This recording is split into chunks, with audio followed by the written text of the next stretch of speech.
Not Wednesday, not Thursday, but happy fantastic Friday, everyone. Thank you for joining me. If you are new here, be sure to hit that subscribe button down below so that you can stay up to date with all of the amazing content and videos that I have coming for you guys. We are going to address when you reapply. You know, you've applied before to become a flight attendant and for whatever reason it didn't happen.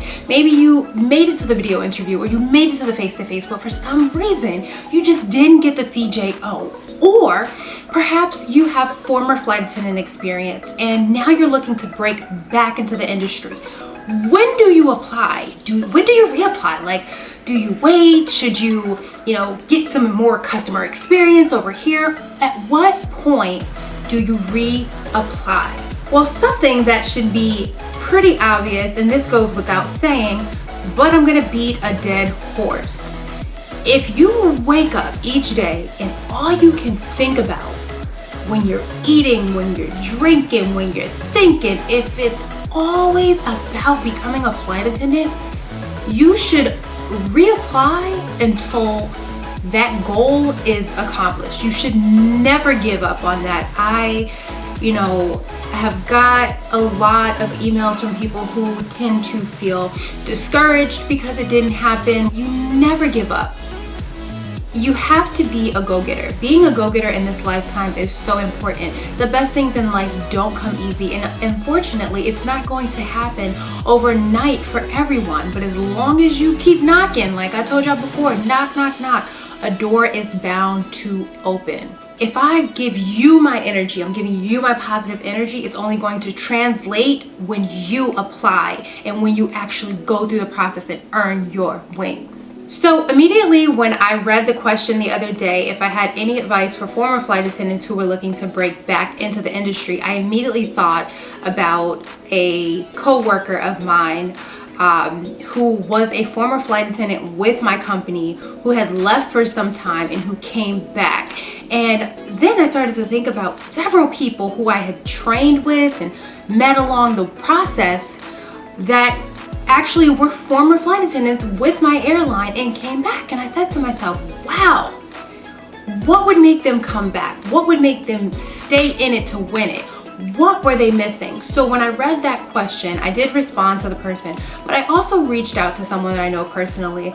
And I'll tell you guys what exactly I asked, and I'll tell you what the response was. So I said, I wanted to reach out to you personally and ask if you'd share any tips you have for former flight attendants who are looking to reapply. Also, how many years were you with the company before you left? And how many years were you away before you reapplied? And this was her response.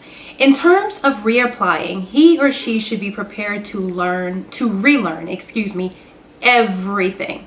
So the first thing is, remember that what you learned a long time ago, whether you're going back with the same airline or a new airline, things have changed. So be prepared to relearn. She says, I think it's advantageous that they've already been a flight attendant. They should be sure it's really what you want to do again. That's another one, guys. Be sure this is really what you want, because once you go in and give your time and leave a career or a job, you can't return to that. Or maybe you can, and if you can, that's awesome. But think about it and make sure this is what you want to do. As you know, it's quite the commitment. I miss the job and the glamour, but sometimes hate that I started all over again. With seniority being so important, I can only imagine how different things would be for me now. I'm glad to be back, but I don't know how long I plan to stay. I flew for 9 years and I took 10 years off. I only quit because my significant other took a new job and we relocated, which would have made me have to commute. I had also had my youngest son at the time, making my commute even worse. I hope this helps. So for the former flight attendants who are looking to get back into the game, maybe sit down and do your pro and con list and make sure that you actually want to get back into this. What is it that you miss? I know, if there's something that needs to be fulfilled and you know that there's no doubt this can fulfill it, absolutely get back into it. I thoroughly think out my videos before I film, and I've come up with 7 steps to get your ducks in a row. So the term ducks in a row, my mom is always using that whenever, like, you know, whenever one of, because I have 2 brothers, so whenever one of her children want to do something, she's like, well, you better make sure you have your ducks in a row. That means, I can say this a few different ways. Get your together, be on point, be organized. So that's what ducks in a row means. So I, again, may be beating a dead horse, but many of you reach out to me, and I think that you guys haven't done your research outside of YouTube videos. While it's great to watch YouTube videos, you need to understand that this is the real deal. This is a real process, and there are things that you need to do prior to applying to make sure that you are prepared when the opportunity, you know, when that door opens, right? Let's say you've been knocking on that door. When that door opens, are you going to be ready? So these are my 7 steps to getting your ducks in a row. Number 1, when that application does open, like many other applications, it's going to ask you for a lot of information. Some that you just know right away, and some that you're like, you have to sit down and kind of think about it. So I think it's very important to have your references ready. It's very important to know the addresses and phone numbers of your former employers. And it's also really important to just be ready to fill out every bit of information on that application and attach your resume. We've talked about resumes a number of times. I actually have a video dedicated to how to create an easy resume for those of you who aren't familiar. So make sure you check that out. Number 2, get a passport. How hard is that? Some of y'all are still asking, should I get a passport? Now, if your intention is to work for an airline that does not do any international travel or require a passport, then just act like you didn't even hear me say this. But if you are going after a main line, why would you say, oh, I'm gonna get my passport, you know, I'm just waiting to see what's gonna happen? No, when that door opens, are you going to be ready to walk through it? Are you or are you not? It's either a yes or a no, so choose your answer. Number 3, set an alarm so that each morning, let's say you normally wake up at 7, set that alarm for 6:30. Give yourself 30 minutes each morning to look on Indeed, flightattendantcareer.com, or the company and find out if the job is open. A lot of you want to know, when's this job opening? When is it opening? When is it opening?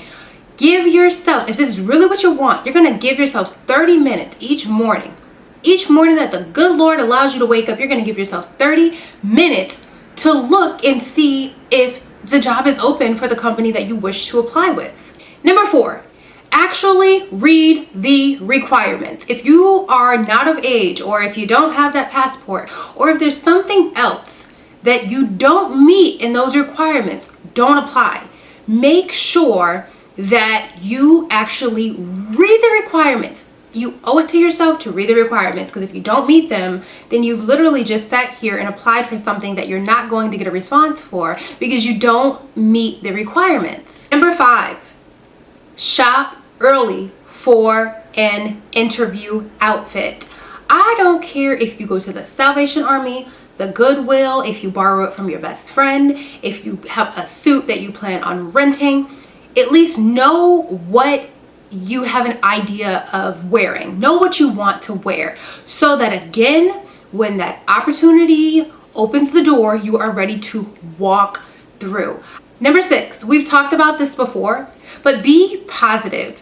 You guys always give me feedback and say, oh, you're so positive. Like, this is really who I am. I don't just share this with you guys in videos. Like, I know each day when I wake up, I have the opportunity to be a negative person, or I have the opportunity to be a positive person. I always choose to be positive because these are, you know, that some of the things that we deal with, that we complain about, are really first world problems that, you know, we can work our way through. So be positive and be confident in your ability. If there's anything that you wish to change about yourself or work on, do it now. Keep doing it as you prepare to walk through that door, because I'm telling you, the door is going to open, and either you're going to be prepared or you're not, and you can only hold yourself accountable. You are depending on you. And number 7, Never ever stop working towards your goal until it is achieved. I'm so sorry that it doesn't happen overnight for everyone, but it will happen. And you got to be in it to win it, baby. It's just like the lotto. So I'm always talking about, oh, I need to hit the lotto, but I never play, so I can't expect to win if I'm not playing. So this concludes my 7 steps towards getting your ducks in a row. Like I said, if this is all you eat, sleep, dream, think about, pray about, then this is for you, and I don't want you to give up. But you got to make sure that you are prepared, so when the door opens, you're like, yes, baby, I'm ready. You strutting through with your heels, or guys, you're pulling up with your slacks. Whoever you are, you need to be ready. When that door opens, you just walk straight through. But I hope that this has helped you guys. And if you have additional questions, please do drop those down below. I love each and every one of you. Continue to work hard, stay beautiful from the inside to the out. Let your light shine, and I will talk to you guys in my next video. Bye.